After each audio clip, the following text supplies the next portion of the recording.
Hey everybody. That's the downturn in the track to come in. You know what? I can't time this.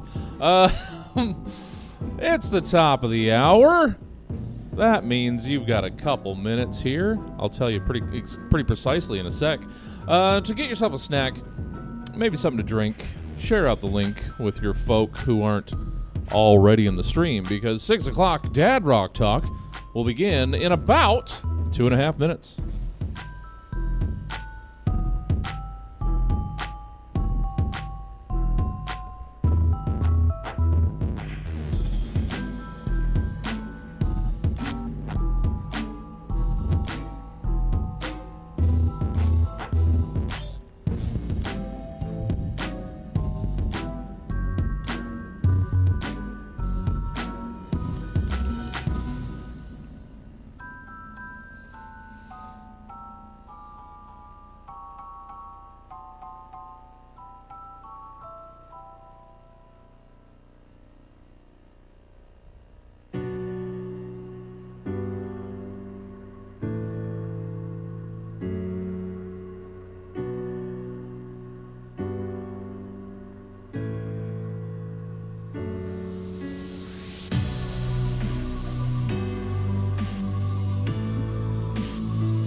Welcome to the Virtual Stab Comedy Theater. It's time for 6 o'clock Dad Rock Talk. Please welcome to your screen, 6 o'clock Dad Rock Talk.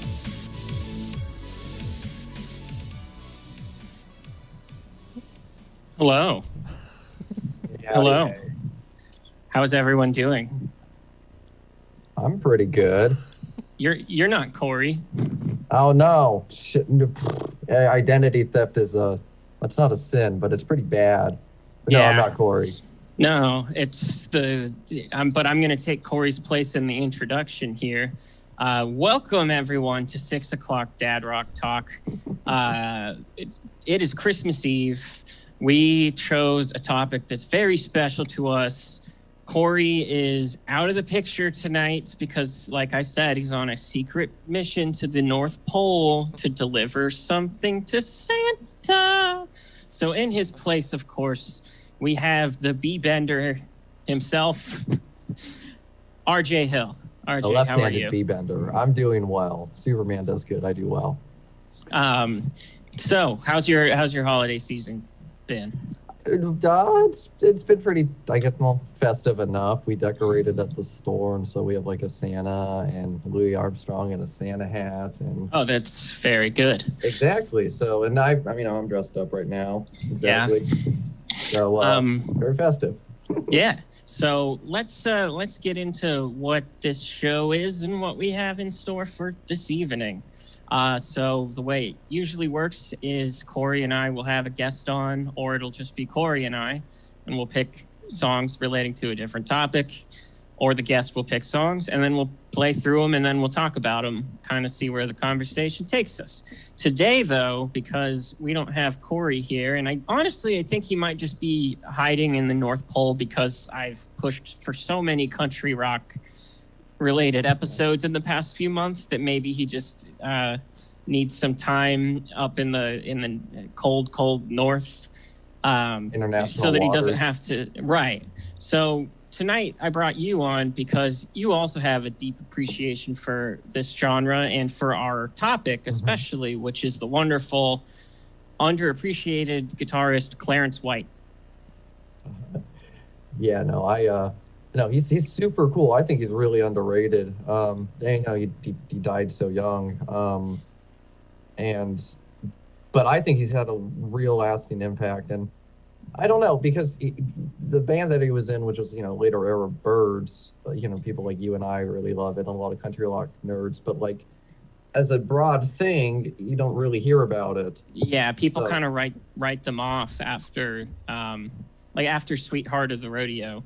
They tend to write off the rest of the Birds albums, even though they're dominated by Clarence White's incredible guitar playing. But what we will get through this evening is that he wasn't just a latter-day member of the Birds. He was all over the place, playing on lots of different albums. Sometimes you can hear him clearly, sometimes it's more subtle, but we're excited to dive into him. He's before we get started, we should probably talk a little bit about his innovations as a guitarist, which you understand the technology of guitars better than I do. Do you know much about the B Bender guitar that I can't tell you, I don't remember offhand names of the people who helped design it, other than Gene Parsons was the other guy. Yeah. Anyways, the whole shtick behind it is, actually, I have a guitar I can show it off on. I'm not going to get it up. Anyways, so the way it works is that where a guitar strap is, the way you hold a guitar, you have the guitar strap, and where the strap connects, there's a little button there. And what Clarence White and Gene Parsons figured out, when you bend a string, it sounds almost the same as playing slide, either on a lap steel or an actual slide, guitar. So what they figured out was if you put a little lever and attach it, I forget what the actual mechanism is, but the way it works is that it's a lever that you push down on the guitar, and the strap will move a lever, and then it'll bend the note, I think a whole tone. So it'll bend it up. And that's how you get the and so that's how it bends. So you can kind of back, as we'll see, you can kind of back any style of music with that guitar, and it'll turn it into sounding like there's a full country band playing along as well. It's very cool. Yeah. But we should probably hear some examples before we get bogged down in the nitty-gritty dirt details. So Jesse, could we get our first song, please? Well, see, I see you, rider. I see what you have done. I see you, rider. See what you have done. You know you've taken all my money and left me here all alone. Oh, see, rider. I see what you have done. I see you, rider.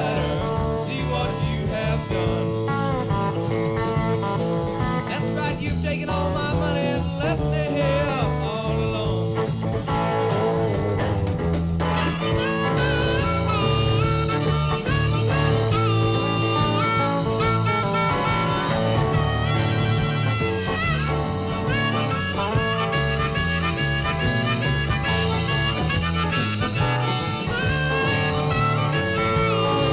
All right, Clarence, let's get it. Oh, let it go a little bit longer. Oh, there you go.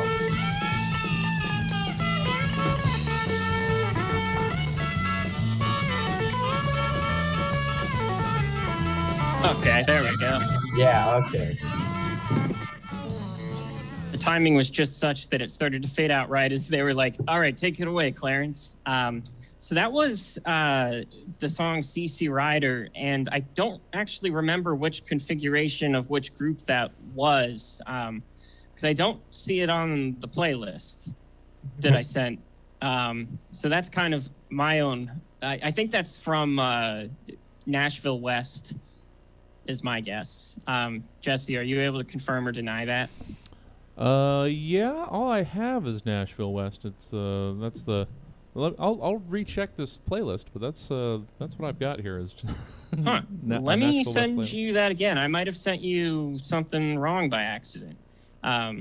Sorry about that. That was a nifty. I've never heard that. That was real good. Yeah, but that's a good example of how his playing can Sorry, I'm distracted while I'm sending this to Jesse.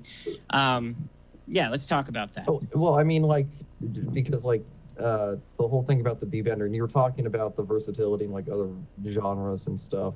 Because CC Rider is a blues song, and I forget who originally wrote it, but the version I know is Big Bill Bronzy from like the 30s, and as when blues got electric and stuff, when dudes would play slide, it sounded real good distorted. So a lot of blues, and that's what Clarence White was sort of doing there. But instead of sliding, he was just bending a bunch, which is you know, that urban blues, like Chicago blues, Elmore James sound, and like. We know, you know, we were talking about Clarence White in a country context already, but then we just opened up with a blues song, and I don't know. It was really good. I love that. Yeah. And have you ever listened to Nashville West very much, that project? No, actually, I haven't. It was basically a country rock supergroup before any of the guys went on to be in the more famous country rock bands. Oh, boy. Yeah, that lineup. So it was Gene Parsons, Clarence White, Gib Gilbo, and then Wayne Moore, who I don't think he went on to be in these further bands. But you have Gene Parsons and Clarence White, who after Nashville West both get recruited into the Byrds by Roger McGuinn. Once Roger was the only original member left, he brought those guys in. And they both really kind of turned their live show into the main attraction, I'd say. And then also Gib Gilbo is he went on to become kind of the driving member of the later configurations of the Flying Burrito Brothers. He's a fiddler from I think from Louisiana, and he became one of the principal songwriters during weirdly the band's most commercially successful period, which was the 1980s. I didn't know the 80s. Well, yep. And so you have guys that just got, as the genre of country rock developed, these are kind of the guys that shaped it, and they started off working together in Nashville West. Okay. Yeah, not much else more to say there. Jesse, is the real playlist queued instead of my faulty single song that I sent you? Just checking that right now. Just want to make sure we got the right setup here. It's the cream of country. We should be good. Let's see. Here's your next song. Oh, there we go.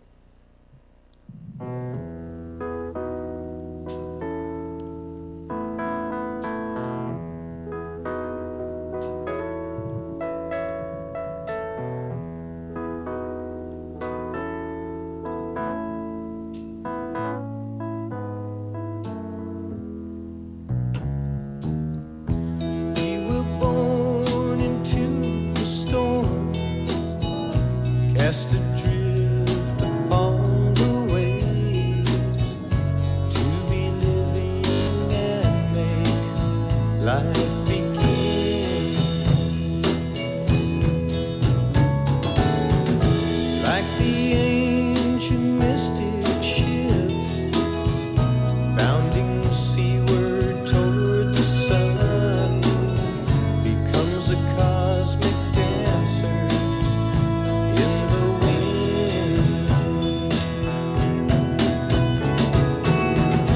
Stars that shine and rains that swirl. All right, that was Shooting Star by Gene Clark off of his album Roadmaster.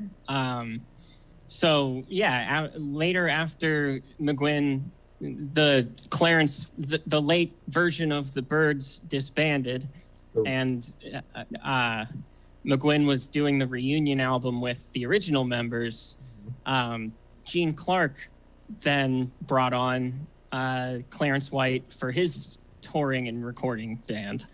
So that's him going from one Byrd to an ex-Byrd, just continuing that spirit of collaboration. He's not that flashy on the Roadmaster album, Clarence. He's definitely just a part of like the studio ensemble, but I still really like that song, and I think it's a good example of the kind of mournful feeling that Gene Clark was capable of bringing out in a song. He was he was in the Byrds for their first couple of albums, and then he left and tried to have a solo career and released several amazing albums as a solo artist, working with tons of great musicians, but they just never quite stuck as like top selling albums. So he kind of had to keep circling back to the Byrds every now and then, just for the sake of being able to continue as a musician. But he was their primary songwriter early on, and I don't think that his songs with the Byrds do him justice. I think that his solo stuff is really where he comes out, because it's just him and his kind of like his very like worn down kind of personality, and you can really hear it in his singing there too. Yeah, because I think like in the Byrd stuff, it wasn't until like you actually sold me on when you described the solo stuff initially to me, I was like, oh, okay. Because I used to, when I first got into the Byrds, I'll be honest, I used to skip his songs because it was like, okay, cool, I want to listen to sad 60s pop music. I can listen to the Bells of Rimini, which is better for me at the time. But I don't know. There's just something, because he has like this deep voice, and his songs are just, they have a melancholy to them, even though they're not explicitly like sad. There's just something about him. It's just kind of like, it's kind of like Eeyore, but in a man, I think, who was an alcoholic. But that's not the point here. But his solo stuff, that was a good track, because I had not heard that one. And I haven't listened to much of the Roadmaster album. I listened to his albums No Other and White Light a lot more frequently, and his Dillard and Clark album, which is good too. But his stuff with the Byrds was kind of just like in the vein of Beatles style rock. Like, it's very clearly Beatles influenced, and it's not until he's like by himself that he's leaning more in a country direction. And so even though Graham Parsons gets pretty much all the credit for creating country rock, it was something that Gene Clark was doing a couple of years before him, as a solo artist. So he's also, much like Clarence, he's a very talented, underappreciated person and musician who sadly died far too young, but still left behind a trove of very good stuff. So if you want some mournful country rock, check out Gene Clark's solo albums. They're really good. Let's get another song, or do you have anything else to add? No, I mean, Gene Clark, it's good drinking music. Yeah. Oh, sorry. Anyways. No, that's fair. Next track.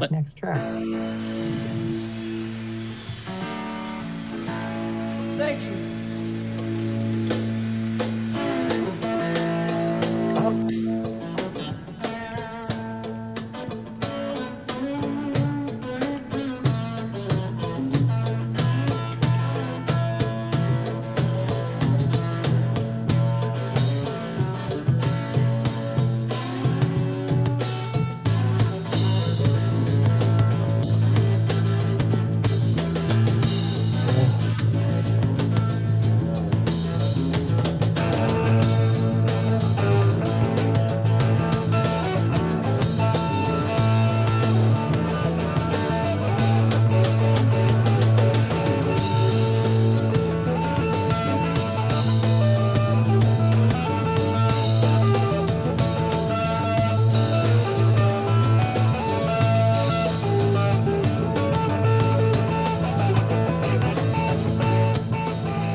So that was just a tiny segment of the Byrds playing 8 Miles High live in Holland, 1971. We've talked about it on the show before, about the extended jams that the later live version of the Byrds would make out of 8 Miles High, but this is probably my favorite one that's readily available. It just comes in at kind of the original song Corey did not enjoy because it has that jangly kind of noodly guitar at the beginning. Come on, he just doesn't like jazz. Well, that's what it is. Just keep going. Yeah, but it when they stretch it out like this, they usually will kind of cycle through every band member, and they'll all get a pretty long, jammy solo. But this one starts off strong with just Clarence and Roger kind of dueling their guitars, and then you also have the really strong rhythm section of Skip Batten and Gene Parsons.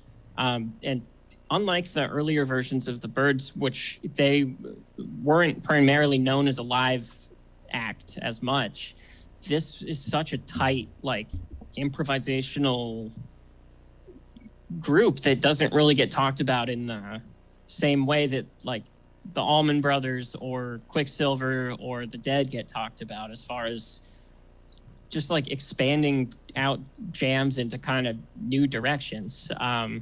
What'd you think of that? That was well, I really like those 8 Mile High jams. When I started listening to like I'm gonna say post Crosby Byrds.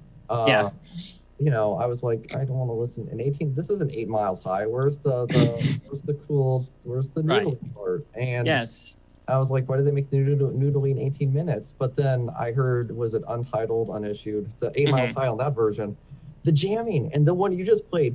Oh my God, the groove that they get is just incredible. Like, you know, like, I think the only other band that could get just as good of a groove live would be CSNY when Dallas Taylor played with them. I think it was Dallas Taylor on bass.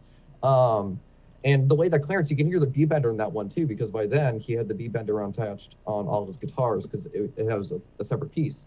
And the way that he works it in subtly, sort of like as like a texture. And it adds sort of like a blues flavor to it, because the intro part that we were listening to had sort of like a blues groove going to it. It sort of reminded me of like what's his name, Billy Cox, when he was playing with Jimi Hendrix. And you have Clarence doing his like clearly country and blues influenced like guitar work over all of that, and that was just, obviously you saw me grooving the entire time.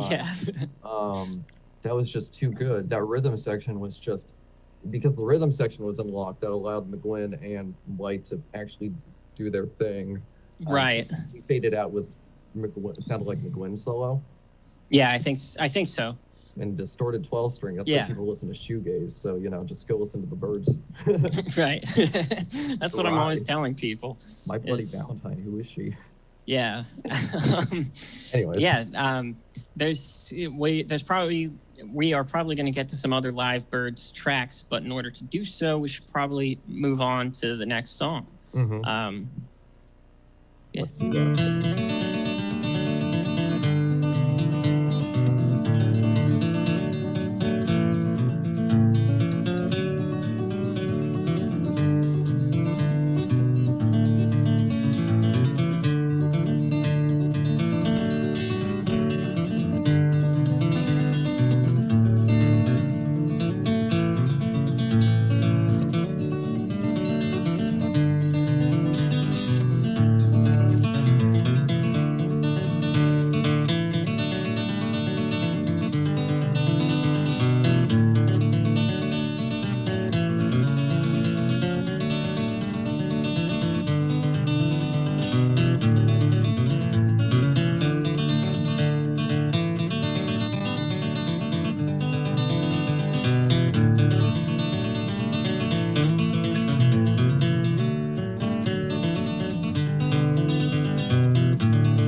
So that was, unless I'm misidentifying my instrumental tracks, Bury Me Beneath the Willow by Clarence White, just by himself. there's a couple albums worth of his solo recordings where it's just him playing his virtuoso bluegrass guitar. And you can hear when he's doing that he's able to just like layer parts on top of one another in a way that is just so interesting. He's like the most technically proficient guitarist, I think, just as far as being like very precise with his choices. Like the Grateful Dead also comes from a bluegrass background, but they never reached the level of precision, I don't think, as Clarence White was capable of. And bluegrass style, like picking itself is a whole other matter than what like, the Dead were, because they were doing like, I mean, well, not Bob Weir. Bob Weir's weird, but they were doing just regular rock picking with like some finger stuff in the middle of it. But Clarence White, if I'm not mistaken, was probably just doing bluegrass flat pick. I don't know if he was a finger picker or a flat picker, but bluegrass guitar is a whole other can of worms that like is just technically. It sounds like it shouldn't be done, but it is. It's kind of like bees, how they shouldn't fly. Bee Bender. Yeah, exactly. And, you know, and to hear him play that track, that was really pretty. Because if I'm not mistaken, that song is originally, I think, like a lyric ballad. I think it shows up on some Alan Lomax stuff a while back. That melody is also reused for... there's Power in a Union as well, the like protest labor song. That melody just seems to pop up everywhere in bluegrass music, and it's just the best. It's like the I don't know. I'm trying to think of another example of music that just sounds like it has always existed. Well, so the interesting thing about like stuff like blues and bluegrass is that stuff. For a lot of the lyrics and a lot of the melodies, it just technically always has. I forget, it's called the Roud number system. I forget what it's called exactly, but it's a directory of like ROUD, I think it's the name, and it's this list of different like folk lyrics, folk ballads, and tunes. And it has origins and how they've been retraced and stuff. And a lot of bluegrass music is actually just English and a lot of older tunes from like 18th century England preserved in a musical tradition. And so you'll hear melodies that are reminiscent of like other songs because they're just borrowing from one another. We've been doing that for like hundreds and hundreds of years. It's a great thing. And the bluegrass people have just been doing it too. I love it. Yeah, that's the history. I don't know. That kind of playing and that kind of melody, you can hear the history to it. I think it sounds like it sounds just as good from like a mid '60s recordings as it probably sounded on a Civil War battlefield. If that makes sense. Well, I mean, whenever I listen to bluegrass, it makes me feel like I'm watching a Ken Burns documentary. Exactly, you know? That's what the best bluegrass does. Exactly. Let's get another track, Jesse.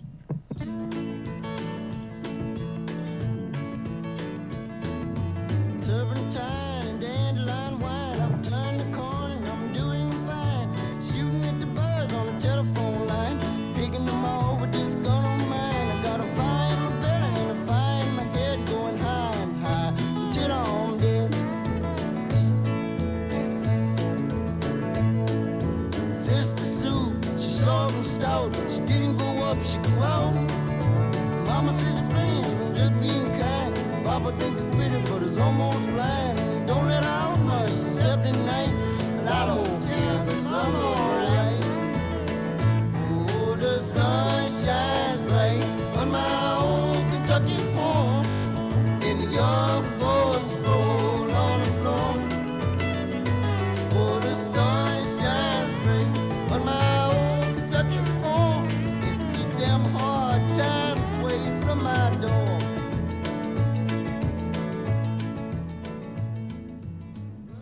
That's Randy Newman with Old Kentucky Home. No.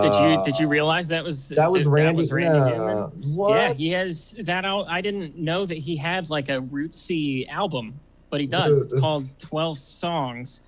And yeah, Clarence White is all over it, and a bunch of other players that I can't remember right now. But yeah, that's Clarence White and Randy Newman hanging out, jamming.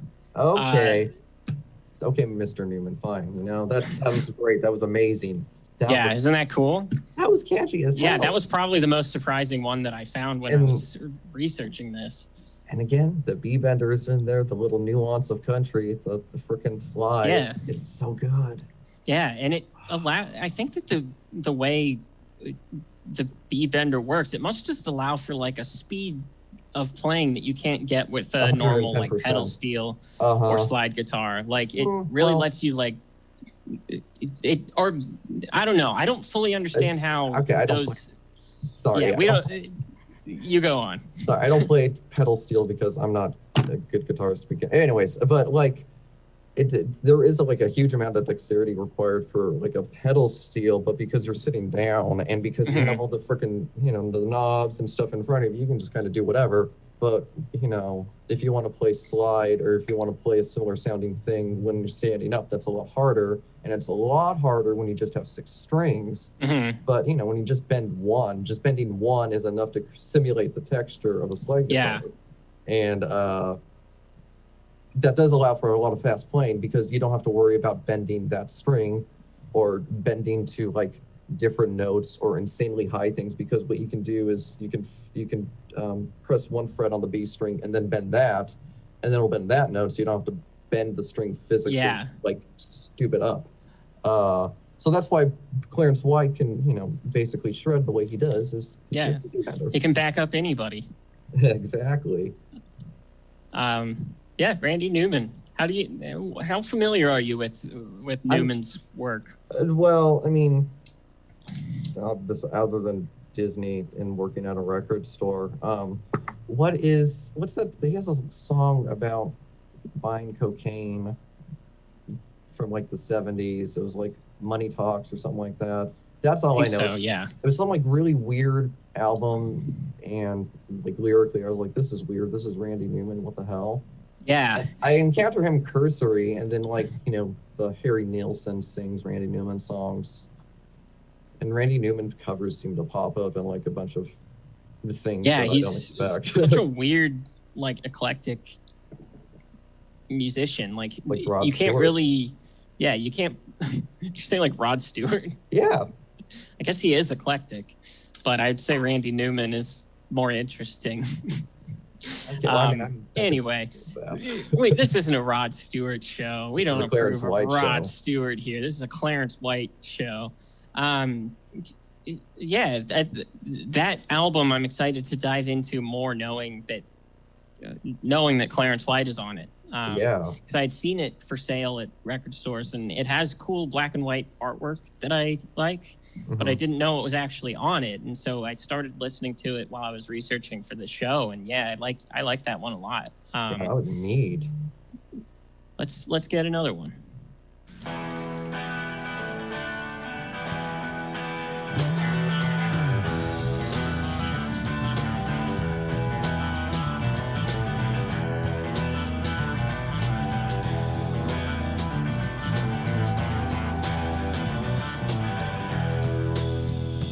If your memory serves you well, we were gonna meet again and wait.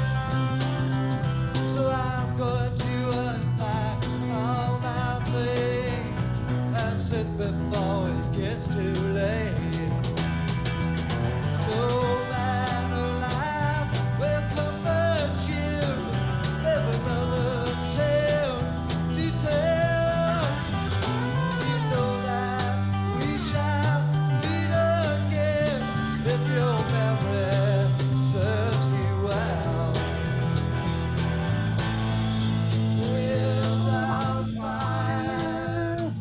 Going down the road. So that was the Byrds live at the Fillmore in 1969, I believe, playing the Bob Dylan song "This Wheel's on Fire," which was made famous by the band around the same time. It was just kind of in the mix of songs that people were covering. And it's one of my favorite Byrds tracks because it just sounds apocalyptic. And that's how McGuinn describes it too. I found out later on. I was like reading about it, and McGuinn's like, he likes how apocalyptic the studio version sounds. And this one, there's just like that kind of clangy, ringing out guitar at the beginning, and it just makes it sound spooky and ominous. And then again, it's just backed with the funky stylings of Clarence White on the guitar. You couldn't hear it as clearly in this recording, but it's still just another cool example of how he could pad out their live show in such a neat way. Yeah, with this virtuosity, and that was apocalyptic is definitely like 100% how I would describe that version. I remember I was listening when the first time I heard the band version. I was like, gee, I love Bob Dylan. This isn't scary. Richard Manuel's Can't Take My Leg. What is he gonna do to me? Neither can Levon Helm. But no, that version and the clanginess too, because that's a recurring the way that because a lot of country musicians they'll favor the bridge pickup on a guitar, because the closer you get to the bridge, the twangier it is. But when you distort that, it sounds cool, but it also sounds kind of cold, I guess, because it's full strength and it's an electric instrument going through a solid wood body, or in case of Roger McGuinn, semi-hollow. But, that's just an old country thing that just is to give that sound. But when you, add all these spooky lyrics about, again, taking legs and the wheels on fire and apocalypse and it's scary. Yeah, imagine just tripping at that show, and you start spinning, and then they play that, and it's like, well, gee, Roger, thanks. Yeah. Taking Spaceman.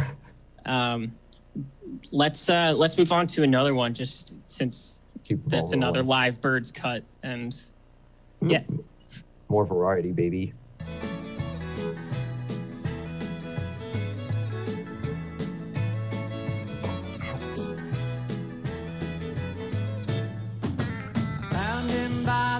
Last night he was breathing his last breath. A bottle of gin and a cigarette was all that he had left. I can see you make the music 'cause you carry your guitar. But God help the troubadour who tries to be a star. So play the chords of love, my friend.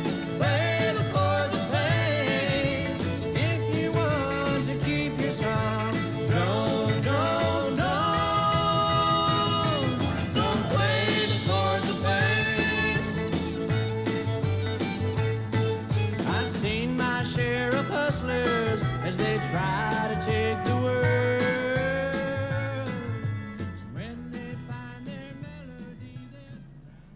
That was another personal favorite of mine, which is Phil Ochs with Chords of Fame, off of his album Greatest Hits, which is not a Greatest Hits album. It's just one of the many sarcastic things about that album. Also on the cover, he's wearing a gold Elvis suit, and on the back, there's a parody of the famous Elvis advertisement and album cover where it's like 50,000 Elvis fans can't be wrong. 50 million Elvis fans can't be wrong. And then on the back of the Phil Ochs one, it says 50 Phil Ochs fans can't be wrong. And this album came out after it's maybe I think it is his last album. And it came out when he became very disillusioned with not only politics and like folk music and protest singing, but also music in general.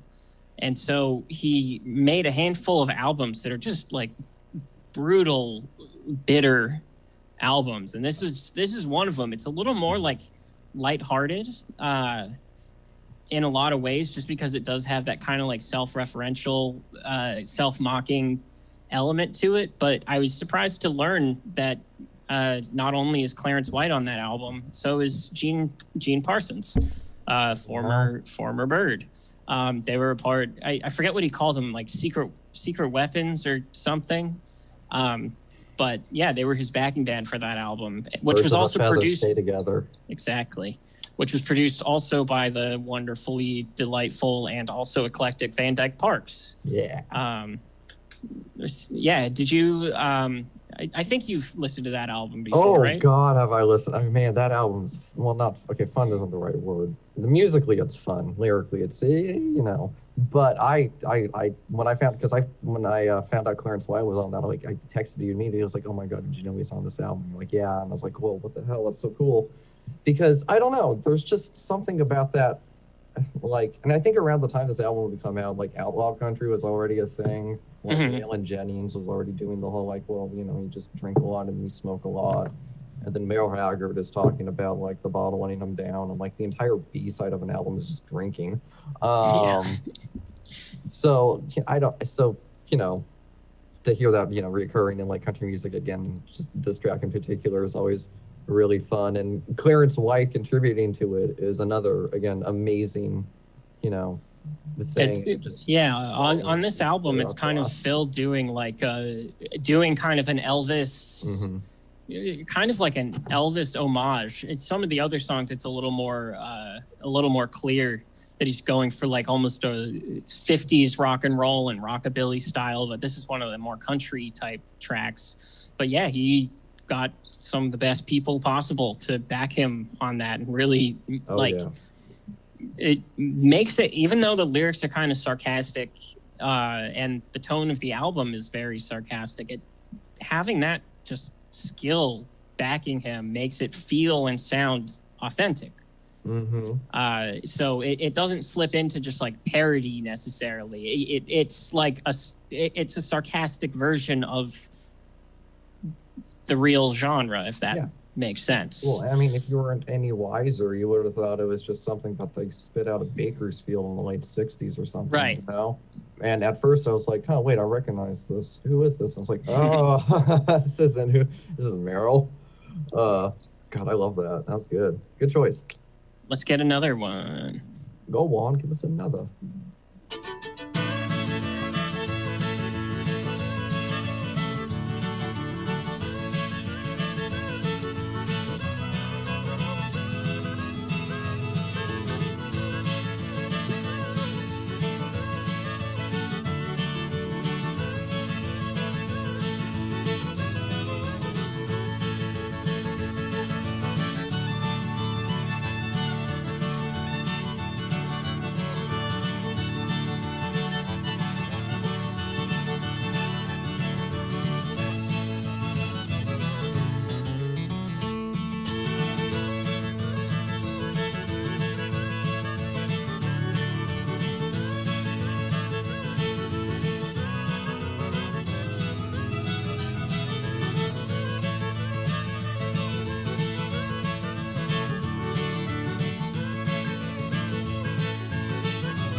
That was, again, Jesse, correct me if I'm mistaken in my identifying of instrumental bluegrass tracks, but that was I Am a Pilgrim by the bluegrass supergroup Muleskinner, which... It was close. It was close. That was On the Spot.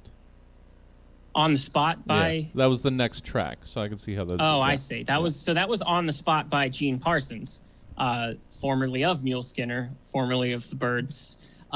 He has a handful of solo albums, and Clarence is the lead, or Clarence contributes a lot on his album called Kindling, which there's a bunch of different styles on that. It's some of the songs have vocals. Maybe I should have picked one of those, but I just wanted to take another example of these ex-Byrds backing each other up. It's one of the last things I think that Clarence worked on before he met his unfortunate early end he was struck by a drunk driver while he was loading equipment after a show. I figure we should preach the sad topic now. He was touring with his two brothers who he had been playing with his whole life. They were child prodigies, the White brothers, and he and his other brother were both hit by a drunk driver, and his brother survived, but Clarence was unfortunately killed, which just shocked everyone because he was such a well-liked and talented performer, and he was all over. Like he had played with every group in some capacity, whether it was just like playing a line on one song on one album or just being the lead guitarist on another. Like I don't think anyone expected him to go so soon. But yeah, it's just a sad thing. He was just kind of cut off. And so we didn't get to see his innovations progress beyond that, unfortunately. I forget what year exactly he died. I think it was 73. 73. It was because right. the Byrds had wrapped up the that white lineup, and I think it was like July of 73 or something like that. Yeah, I believe that. Yeah, it was a few months, I think, before Graham Parsons died. And there was, I think that Graham and Chris, I can't remember who all did it, but they all sang at Clarence's funeral. Yeah, and then a few months later, then there was Graham's funeral too. Yeah, because I was reading about how I think it was Graham Parsons sang at Clarence White's funeral, and then he had mentioned an offhand comment about being real sad about it, and then just a few months later ended up in a hotel room. And that's just, it's sad because I think if Mr. White had continued, I was just thinking about this in the middle of the track, they could have been, Gene Parsons and Clarence White could have been the Walter Becker and Donald Fagen of country and Western music. Because country guys already just kind of floated all over the place. If you listen to Ernest Tubb records, his lyrics are just basically a list of credits. But they, so they like to float all over the place. But Clarence White and Gene Parsons, especially on all the stuff you're showing, have consistently shown up as either session musicians backing somebody up, like in Phil Ochs, or just writing their own stuff and just with whatever group they want to compose. They're picking people they want to play with, and exactly like Steely Dan did, but instead of making like heroin jazz, they're making bluegrass drinking music. Yeah. But that was a good track. That was a good pick. I like that. Let's grab another. I'd like to introduce from the Newport Folk Music Festival and the Monterey Folk Music Festival, and from the Ash Grove and various other places around the country, the best young bluegrass band in America, the Kentucky Colonels.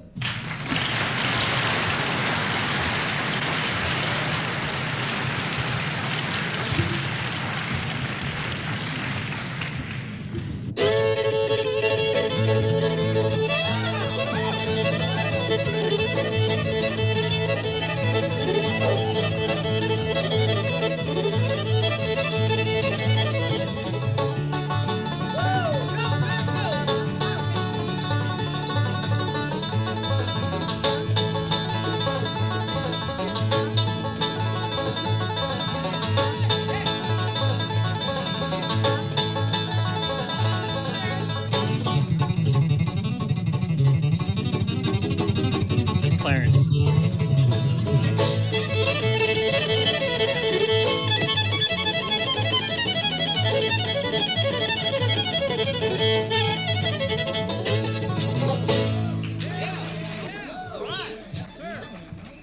Yes, sir.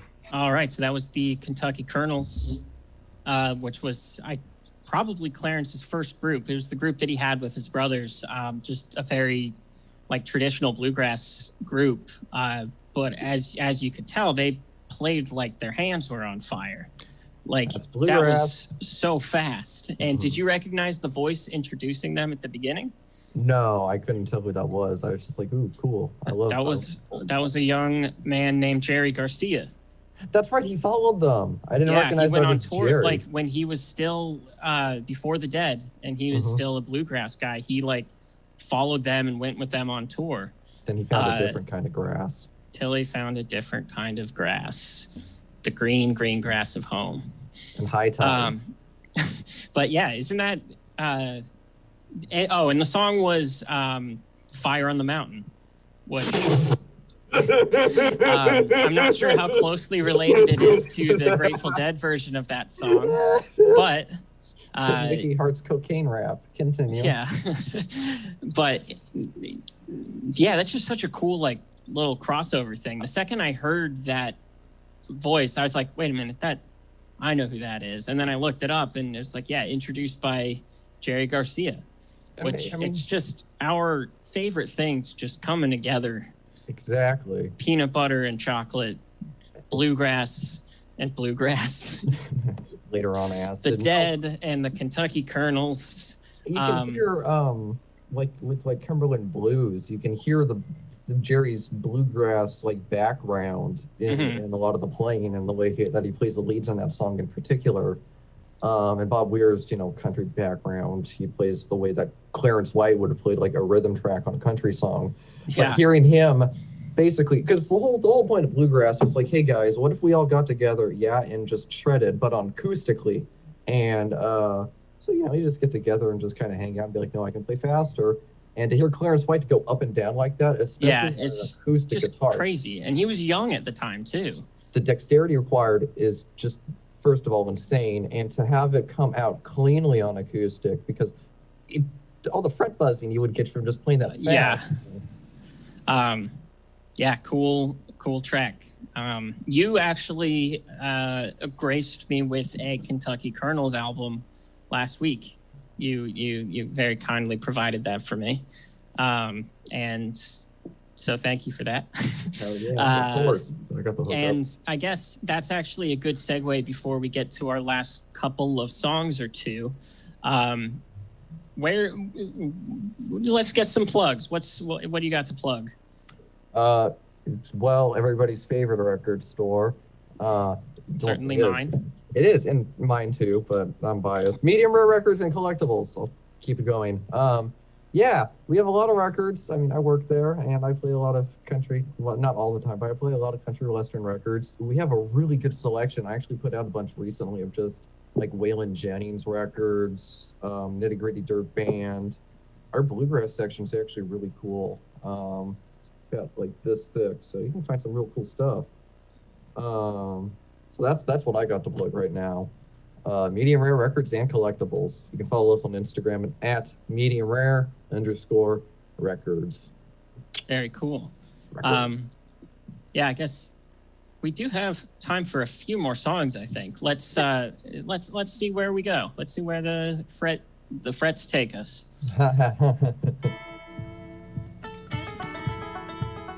Oh.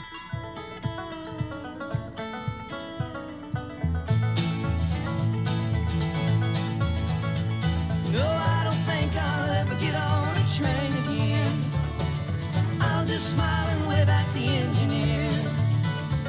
I'll put my guitar in a gunny sack and walk away and I won't look back. And when the whistle blows my name, I'll say, woo-hoo, I'm on my way home again.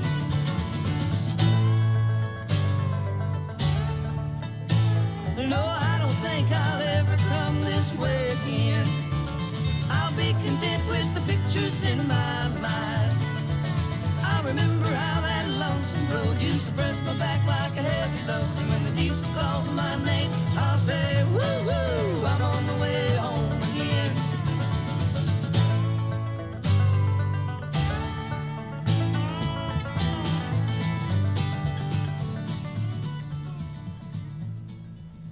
All right, that was the Everly Brothers with I'm on my way home again. Everly Brothers, I love every time I listen to them, but I have like no biographical familiarity. Do you have any? Well, they were founded by two brothers. The last names are Everly. I actually don't know a whole lot about them either. They show up cursory in like, and I should be ashamed of myself because I work at a freaking record store that sells all of this stuff, and I couldn't tell you 2 cents about the Everly Brothers other than the musicians who play not country music, but I know the harmonies are good. I mean, I've heard snippets, obviously, and that track you played right there was just, I think, an example of, I think, what they were known for, which was the harmonies. Was Clarence on that? Did he play guitar? Yeah, I believe so. Wow. And yeah, the Everlys in the early 70s, they played with a ton of really good people. I'm looking at the Wikipedia list, and you've got Clarence White, John Sebastian of the Love and Spoonful, Spooner Oldham, Warren Zevon, Chris Etheridge, Whoa. Graham Nash, David Crosby. Like they had, because they were kind of a generation before the kind of 60s guys got into country. The Everly Brothers had been, I think their first album was like 58 or so. Yeah, they started in the 50s. And so it's neat to see that like they went on to work with the guys who kind of followed in their footsteps on their 70s stuff. Not too much to say about that, unfortunately, but I do like it. I love hearing their vocal harmonies. I mean, vocal harmonies are hard to pull off as it is. I mean, I can't sing to begin with, but I remember having to try to harmonize once for a vocal thing, and that was already intense as it is. Michael McDonald talks about it, and he's, it's hard. So, to sound like that and be able to do it cleanly and to play instruments at the same time is real talented. Good stuff. Do we have time for one more? I think we do. Encore. Yeah.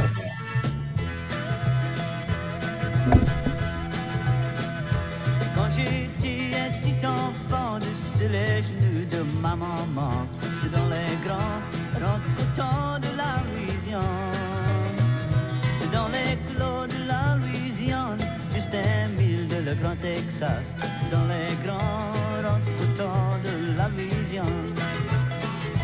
Papa watched the rain, 'cause all the cotton in the field would rot in those Louisiana cotton fields back home.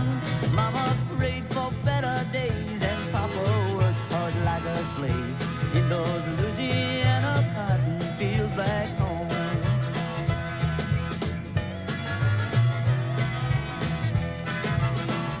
Et quand j'étais un petit enfant, sur les genoux de ma maman, dans les grands coteaux de la Louisiane. That's a fun one for us to start winding down on. That's Louisiana Cotton Fields off of Gib Gilbo, who we talked about earlier, his album Cajun Country. Yeah. That's just another example of like Clarence White being a part of a great studio ensemble, and that you might have recognized that song as Cotton Fields, the Lead Belly, later CCR and Beach Boys cover,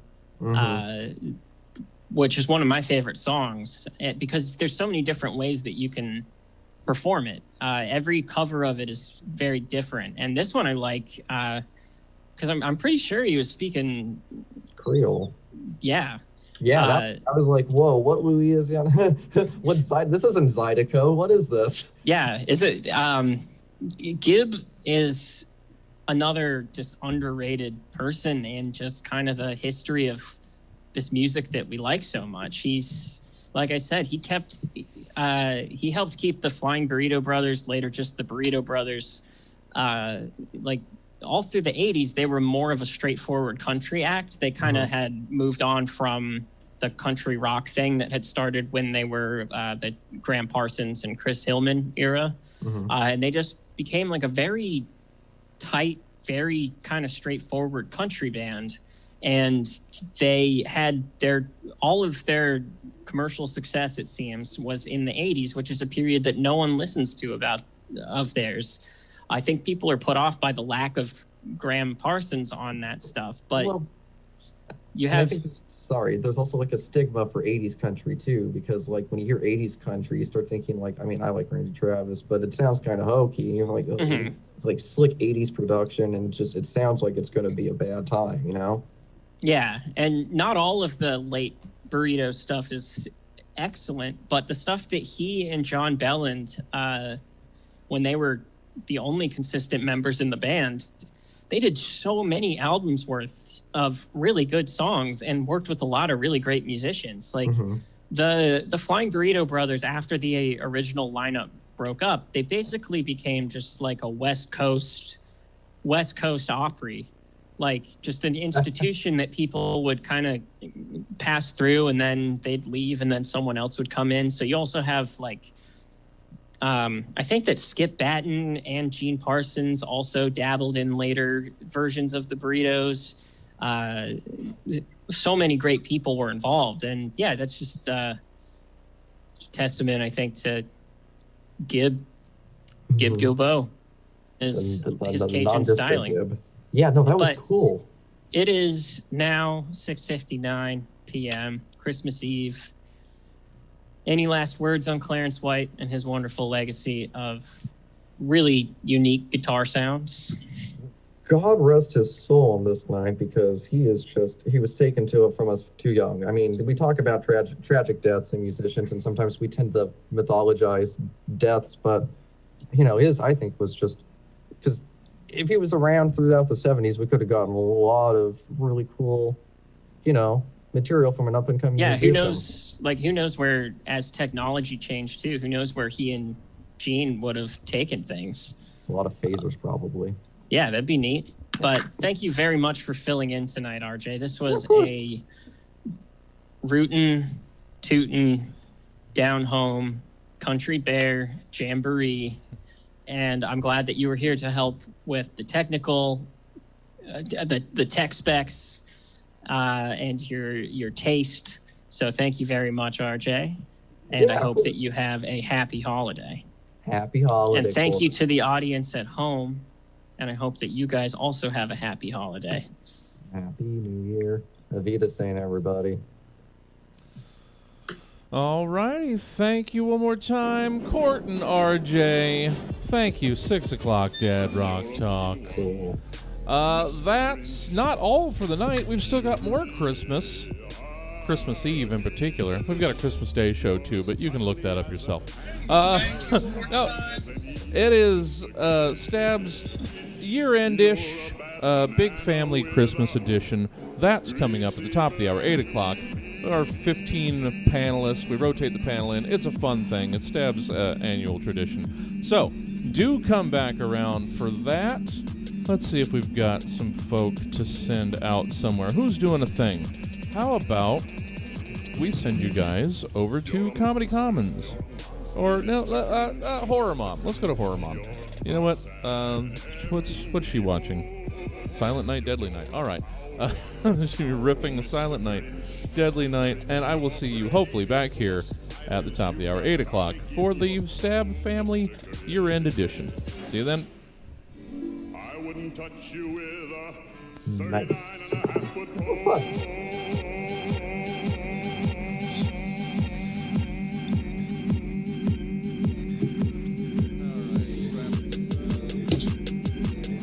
Oh.